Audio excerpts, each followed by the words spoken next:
everybody, it's me again. Today I wanted to talk to you a little bit about the four planes of development, something that is somewhat unique to the Montessori philosophy and pedagogy. I'm going to talk specifically about the first plane of development, which is it's the first 6 years of life. So I'm just going to dive right in. Each plane of development is 6 years long. There are four. That's why it's called the four planes of development. So the first plane is 0 to 6. The second plane is 6 to 12. The third is 12 to 18. The last and fourth plane is 18 to 24. So they all are interconnected. They all build upon each other. So if something is missed in the first plane, you're going to be trying to catch up in the second plane and fill that, whatever it is that may have been missed. So that's why, as a Montessori educator, it's so important for us to understand these planes and their needs and their challenges and their powers and their ins and outs.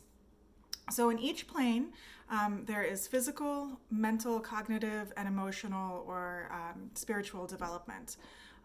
Each stage ends with very identifiable signs of transition. Again, with our kids in the first plane of development, transitioning into the second plane of development, you're going to see some signs. The transition signs are often a lot about fairness and rules, and these things start becoming really important as the children start to transition into the second plane of development. But back to the general, some components. So each has developmental tasks, things that we are wired to achieve. Developmental powers. These are like the superpowers that help motivate us to achieve the tasks and help motivate us to develop. And needs, and they change with each new plane, with each new task, with each new power. There are new needs, and then there are creations, and those are the results of the work that's done in development. And then each plane helps with our self-construction.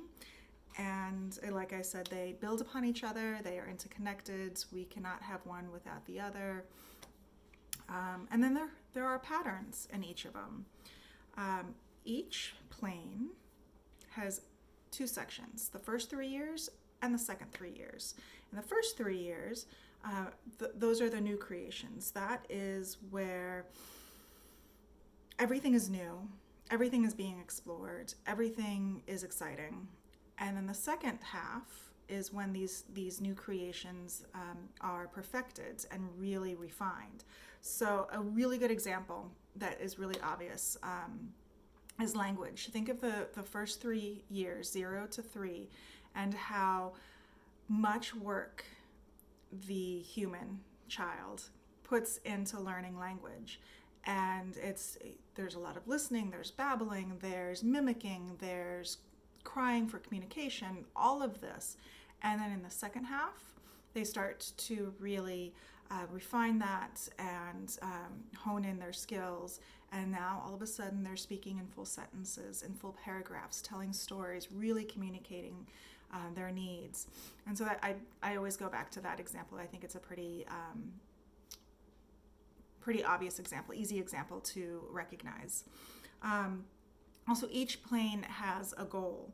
In the first plane of development, I talk about this a lot, is functional independence. Everything that we do as humans in our first 6 years is to get functionally independent, to feed ourselves, to clothe ourselves, to take care of ourselves functionally. And again, we see that from birth. And so the second plane is intellectual independence, and that doesn't mean that they know it all, even though your 7, 8, 9-year-old may try to convince you that they do. It just means that by the end of this plane of development, if everything goes according to plan and there are no obstacles, They will know how to gather intellectual information. They will know how to get information. They'll know how to ask the right questions, to ask the right people, to look at the right books, to know what kind of resources might be available, and how to go to those resources.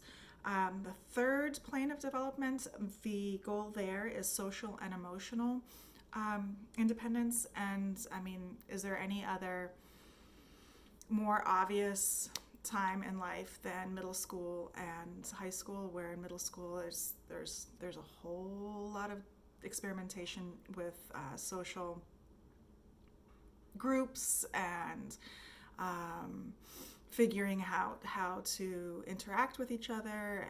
And I don't know about you, but that was a really tough time for me. And then in high school, we start to really kind of refine that, and we find our groups that we're more comfortable with, and we know how to then, that is my dog giving me her needs. But by the end of this stage, by the end of 18, we know how to socially, again, if everything goes perfectly, how to socially interact with each other, how to form healthy relationships and friendships. And then the fourth and final plane is economic independence.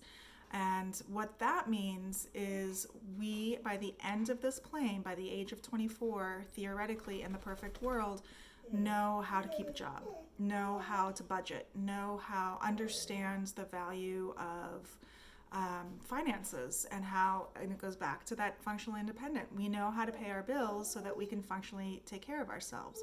We know how to gain information in order to do our job best. And we know how to socially interact with each other in order to have good working relationships and excel. So again, it's all interconnected. What I want to concentrate on, obviously, is the first plane of development. This is where our kiddos are right now. In our school at Glen Allen Community Montessori School, we have the primary classroom, so that is ages 3 to 6. That is the second half of the first plane of development. Soon we will also have a toddler program with the first half, but I'm going to concentrate mostly on the second half, the primary classroom. So sometimes this stage or plane of development is called the formation of the individual. There are two great powers that assist the development in this stage and motivate development, and that is the absorbent mind and the sensitive periods. The absorbent mind is a concept that was relatively new in Dr. Montessori's age, and she really honed in on that. The absorbent mind allows the child to simply absorb information. Again, look at language. There were no flashcards. There was no sitting down and, watch my mouth. This is how it's done. Unless, of course, there are some speech challenges, but I'm talking in the perfect world. So the child just absorbs the language and just starts mimicking, and there's no, it's very passive in their learning. There's no active drilling needed. Another way to think of this is the camera, and I'm talking about not the digital camera, but way back when you took a picture, and first that image was transferred, and then in the second half of the first plane of development, the ages 3 to 6, that image then becomes indelible and is there forever. So it's that development in the middle of the image being transferred onto the photo, and then the development, and then it is indelible. It is there forever. Let's see, what else? What else can I share with you? The absorbent mind helps us as humans get to a self-construction and be able to be adaptable. And so that means we are constructing ourselves in those first 6 years. We are adapting to this new world and culture that we've been thrown in at birth. And we are absorbing images in totality, and we are absorbing totality images, which means They are getting the good, bad, and the ugly, which is why in the classroom, whatever expectations and rules apply to the children absolutely apply to the adults. When we say to the children, you must walk to go speak to your friend, we as the adults must walk to go speak to each other as well. There's no shouting across the classroom. It goes beyond grace and courtesy, but they are absorbing everything. And I'm sure at your home you can relate. And then there's the sensitive periods. Sensitive periods is a term that's pretty unique to the Montessori world, but another very similar idea is the idea of windows of opportunity. And I'm going to speak more about this in another video, a little bit more in depth, because I don't want to bog you guys down. But we, as humans, have 4 big sensitive periods. It's the periods for order, and it's not tidiness, it's classification and ordering, order of the mind, order of the mind, and organizing thoughts and organizing information. So that's one of the sensitive periods. Coordination of movement, development and refinement of sensory perception, and language. Again, if you break it down and think about your child at any age, at any stage, at any given moment, you can see these sensitive periods popping up, where some days that sense of order and the routine being off, like possibly right now, may throw them into a tailspin because they're still in the middle of developing that. So that is why I would really encourage to keep some sense of routine. I mean, follow the flow, yes, but keep some sense of order for your children, especially in the first plane of development, so that they have that secure routine to rely on. And like I said, I'm going to talk more about this in another video. So what are the needs of your child right now? I'm going to just run through them. Consistency, safety and security, order and consistency, an environment that offers present and cultural relevant things and experiences so that they can really absorb their environment and their culture.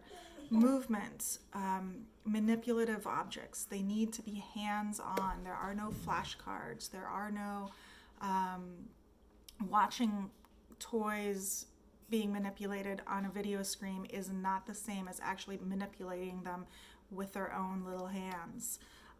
Exposure to language, exploration with all of their senses.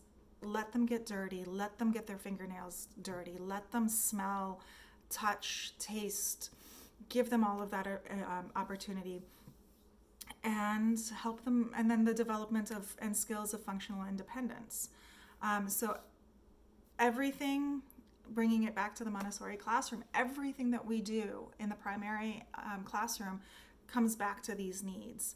And in another time, I would love to share more about how that relates to the classroom. Right now, I want to talk about how that relates in your home. So that safety and security is so connected to the sense of order and consistency. Keep that routine as concise and regular as you can. Life's nuts right now, and there is a bit of need to just kind of go with the flow, but try. And then give them as many opportunity as you can to really be a part of their current environment and culture. And I talked about this yesterday. Their culture right now is their community at home. You guys, mom, dad, brothers, sisters, aunts, uncles, grandmas, grandpas, however big your family community is right now, whoever you're interacting with, that's their community. So help them, give them experiences that help them feel like they are a part of that. That they are included and have an opportunity to participate, and know that sometimes you're going to need to slow things down in order to help them have that inclusion. Movement and manipulating objects. Take them outside and run. Go for bike rides. roll around in the grass for the sensorial exposure. Let them build. Let them, when they're cooking, let their hands get dirty. I know we're really conscious about germs right now and exposure to the coronavirus, and I think that's definitely something that we need to be conscious of. But I do think that we can still allow them that opportunity to smell, to touch, to feel real things, real objects. Pick some flowers, do some gardening. And then I'm going to go back to this, the functional independence. Give them as much opportunity as you can for this. Help them. This is a great time because life can slow down a little bit, and you can help them start become independent at home with making breakfast and lunch and snacks. They can certainly, like I said, they have all chopped vegetables. They have all scooped. They have all spread spreads. They have peeled. They've done a lot. They're pretty amazing. And they can do it at home. So those are some of the needs. And if you think about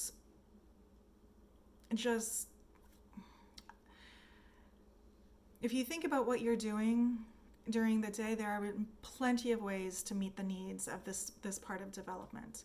So what is it that they're creating right now? Functional independence, functional independence, functional independence. Coordination of movement. So the more opportunity that they have to run, to move, really, really, really important right now. The language of their culture, tell each other stories, read books together, watch a movie, tell jokes. What else? Ask them questions. Write letters to distant family members. And like I suggested yesterday, write letters to residents of nursing home and assisted living facilities. Write letters to the military overseas. Draw pictures and talk about those pictures. So many wonderful ways to include language in your life. They are constructing their intellect, so help them with the order in your daily life to help them organize their thoughts and organize their minds. Again, through language. If they're having some really big feelings, help them organize that in their mind by just talking through it. I see that you're feeling frustrated. I see that because you're stomping your feet. And just talk them through it. Few words, slowly, without ego. And that'll help organize their minds. We can help them create that whether we're at home with them or in a classroom. Cultural adaptation. Help them become part of your family unit. And that's going to help them learn your culture's values, ethics, what's important, what you find beautiful, what fills your soul, what fills their soul, all of that, by having them be included in it. And the social ability to associate with others. This one right now is going to be a little bit tricky, but Brianne and I are thinking of some ways to continue having the kids interact virtually. More to come on that later. But yeah, also really important, let them slowly build their social community without bombarding them. But when they're really, really tiny, it's them and your immediate family, and then it starts building a little bit, and cousins, and then maybe your church community or your neighborhood community becomes involved in that, and then they go to school. So slowly but surely, naturally through life, they are creating the ability to interact with others, and we can still help them with that now. So the other thing that I bet you're wondering right now is, how am I going to help them learn while we are stuck at home? Even when you're not stuck at home, when all of this is over and we're back to normal life, knock on wood, just remember that they're absorbing unconsciously. They're getting it in. So there's no need right now in the first 6 years of life to become super academic with a whole lot of drilling and a whole lot of, but this is the way it's done. Just do it and they will absorb it. Have them help you. I'm thinking academic things that I know that you guys are thinking about. Have them help you write your shopping list. Have them help you, whether it's just verbally, like have them help you look in the pantry and say, oh, we're almost out of rice. Ah, rice. And then sound it out while you're writing it. Rice. Oh, we need more cereal. Okay. And, that's one way that they're just going to absorb the language and phonetics in a natural way. With math, as you are unloading the dishwasher, start counting out the plates. It may feel a little goofy, but 1, 2, 3. And they're going to start hearing that and connecting the quantity of 3 and the stack of 3 plates. And again, it's a natural, I was going to say aggressive. But yeah, it's just a very natural way of introducing to them and helping them absorb that information without it being like in their face, which just isn't necessary right now. Concrete manipulation, they learn with their hands. So if you feel comfortable with handing them the plate as you're taking it out of the dishwasher and having them put it on the counter, you hand it to them. 1, they put it on the counter. 1, 2, 3. We have a lesson called the spindle box, which is very, very similar to that. They count out spindles into their hand and then into a box that is labeled with the numerals. So with a lot of them, that's something that they're actually already familiar with. But yeah, it's, again, a hands-on, very natural, organic, family kind of way of helping them absorb numbers and quantity and flex their mathematical minds.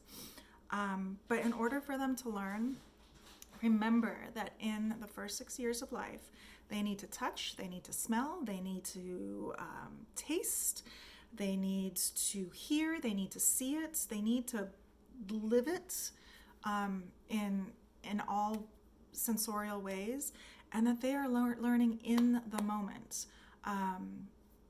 They're here with you right now. And then sensorial exploration is how they learn.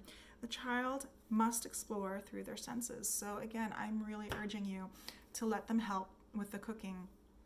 You can talk about language that way, like this tastes sweet. You can talk about math and science that way. When I put, on the spot, I can't think of anything. But cooking, when I put the yeast in the bread, this is what's going to happen. And they're experiencing it. They're smelling the bread being baked. They're watching the bread rising, and then they get to taste it. So that's what I wanted to share with you guys about the 4 planes of development, and specifically the plane that our kiddos are in, the first plane of development. I want to remind you that I am available. If you guys have any questions via my email, I'll be back later with more stories and more information. Until next time, I hope you enjoyed it. Bye!